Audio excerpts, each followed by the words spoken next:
Marketing and sales നമുക്കെല്ലാവർക്കും വളരെ സുപരിചിതമായ വാക്കുകളാണല്ലേ. എന്താണ് ഇവ തമ്മിലുള്ള വ്യത്യാസം?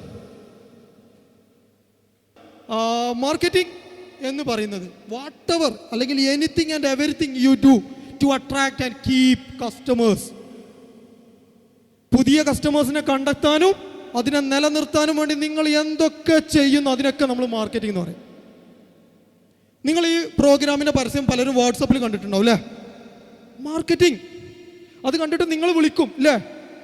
നിങ്ങൾ ഇവരെ വിളിക്കും. ഈ പ്രോഗ്രാമിൻ്റെ പരസ്യം കണ്ടിട്ട് നിങ്ങൾ ഇവരെ ആഡ് കണ്ടിട്ട് വിളിക്കും. ആ ആഡിനെയാണ് നമ്മൾ മാർക്കറ്റിംഗ് എന്ന് പറയുന്നത്. പുതിയ കസ്റ്റമേഴ്സിനെ ആര് കണ്ടെത്തി? അവർ കണ്ടെത്തി. ഓക്കെ, അപ്പോൾ നിങ്ങൾ ഇവരെ വിളിക്കും. ഈ വിളിച്ച് കഴിഞ്ഞിട്ടുള്ള അടുത്ത പ്രോസസ്സാണ് സെയിൽസ് എന്ന് പറയുന്നത്. കിട്ടിയ ലീഡിനെ ക്യാഷാക്കി മാറ്റണം. കിട്ടിയ ലീഡിനെ ക്യാഷാക്കി മാറ്റണം, ക്ലോസ് ചെയ്യുക എന്നുള്ളതാണ് സെയിൽ.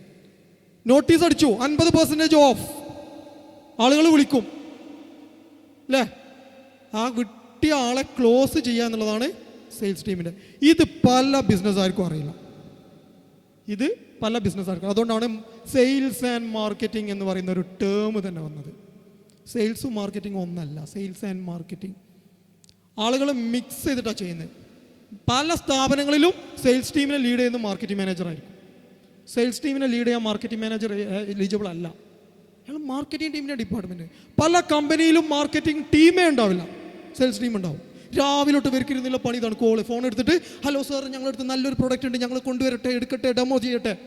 രാവിലെ തൊട്ടില്ലാത്ത പണി ഇതാണ്. നടക്കൂല. ഇന്നത്തെ കാലത്ത് കോൾഡ് കോളിങ്ങിലൊന്നും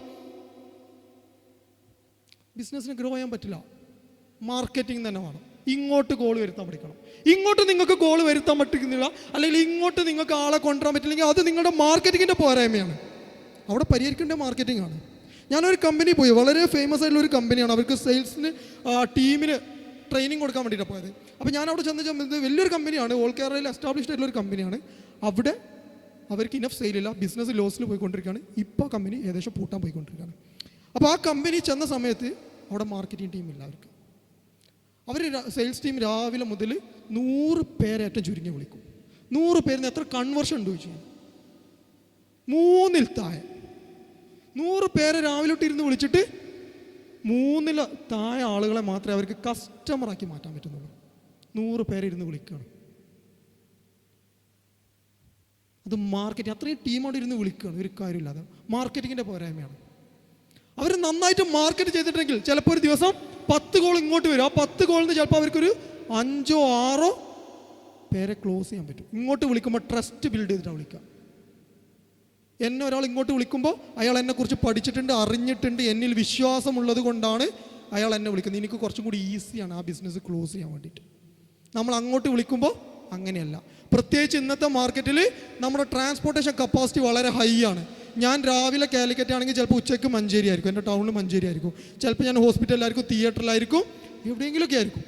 ഞാനൊരു ദിവസം തന്നെ പല സ്ഥലങ്ങളിൽ പോകും അല്ലേ? എല്ലാവരും അങ്ങനെയാണല്ലേ? നമ്മളൊരു സ്ഥലത്ത് ഉറച്ചു നിൽക്കുന്ന ആളുകളല്ലല്ലോ, പലരും യാത്രയിൽ തന്നെയായിരിക്കും. പല സിറ്റുവേഷനിലൂടെ കടന്നു പോകുന്നവർ, പണ്ടത്തെ പോലെയല്ല. അപ്പം നമ്മളൊരു ഹോസ്പിറ്റലിൽ നിൽക്കുമ്പോൾ സാർ ഞാൻ പുതിയൊരു പ്രൊഡക്റ്റിനെ പരിചയപ്പെടുത്തി വിളിക്കുന്ന പറഞ്ഞാൽ എങ്ങനെ ഉണ്ടാവും? നമ്മളൊരു മീറ്റിങ്ങിൽ ഇങ്ങനത്തെ ഒരു പ്രോഗ്രാമിലാണെങ്കിലോ നടക്കൂല. സെയിൽ ക്ലോസ് ചെയ്യൽ ബുദ്ധിമുട്ടായിട്ടുള്ള കാര്യമാണ്. കാരണം എന്താണ്? നമ്മുടെ അറ്റൻഷൻ ഉണ്ടാവില്ല ഒരിക്കലും. നമ്മുടെ ഫുൾ ശ്രദ്ധ ആ ഫോണിന് നമ്മൾ കൊടുക്കൂല. അപ്പം മാർക്കറ്റിംഗ് ആണ് ബിഫോർ സെയിൽസ്. മാർക്കറ്റിംഗ് ചെയ്ത് കിട്ടുന്ന ലീഡിനെ ക്ലോസ് ചെയ്യാനായിരിക്കണം സെയിൽസിനെ നമ്മൾ ഉപയോഗിക്കേണ്ടത്. അപ്പോൾ ഒരു കമ്പനിയിൽ മാർക്കറ്റിങ്ങും സെയിൽസും ഉണ്ടാകും.